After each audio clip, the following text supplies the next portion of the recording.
Hola, hoy estoy en un Ford C-Max. En este video te mostraré cómo cambiar las preferencias de ruta.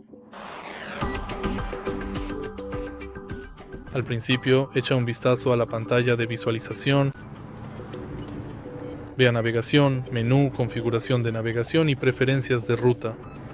Ahora puedes cambiar la ruta preferida entre la más rápida, la más corta y la ecológica. Puedes activar o desactivar la opción de usar siempre la ruta más rápida. Puedes activar o desactivar la búsqueda automática de estacionamiento. Puedes cambiar la penalización de tiempo ecológico entre baja, media y ecológica. Y también puedes activar o desactivar la guía de ruta dinámica, evitar autopistas, carreteras de peaje, ferris, trenes para autos y túneles.